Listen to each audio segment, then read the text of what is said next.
Hello everyone, today we need to examine the story that has changed the entire temperature around Park Shin-hye's career in 2026. The confirmation that she's expecting her second child with Choi Joon. This is not just a warm family update tucked into entertainment news. It arrived at a very specific career moment, after she had already re-entered the drama conversation through Dr. Slump and The Judge from Hell, and while audiences were still debating what her next long-term move should be. On April 14, 2026, Salt Entertainment confirmed that Park Shin-hye was pregnant and due around autumn 2026, with Korean and international outlets noting that she and Choi Joon married in January 2022 and welcomed their first son in May of that year. What makes the news especially important is that it disrupts a simplistic career narrative. If Park Shin-hye had disappeared after marriage, the story would be easy to frame as a star choosing family over screen work, but that is not what happened.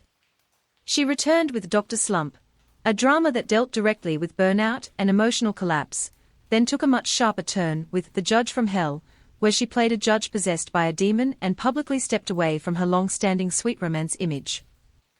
In other words, the second pregnancy came after she had already proved that motherhood had not ended her relevance, and that makes the announcement feel less like a closing chapter and more like a pause inside an active reinvention.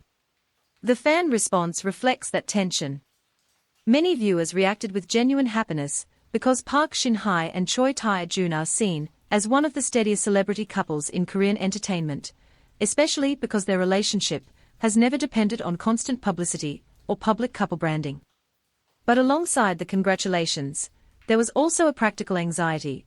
What happens now to the momentum she built through her recent work, and how might this affect any possible continuation of The Judge from Hell, especially after Season 2 reports began circulating in 2025?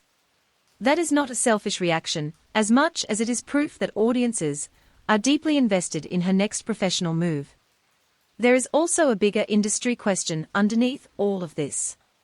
Korean actresses have historically had to navigate marriage and childbirth more carefully than male actors navigate fatherhood, because the industry often changes the way it imagines women after they become wives and mothers. Park Shin-hye now stands inside that pressure zone with unusual leverage. She has name recognition, international fans, a long filmography, a stable reputation, recent genre experimentation, and a public image that has not been damaged by scandal. That combination gives her more room than many actresses would have, but it also makes every next role symbolically heavier, because people will read it not only as a casting choice, but as evidence of what is possible for actresses after family life becomes public.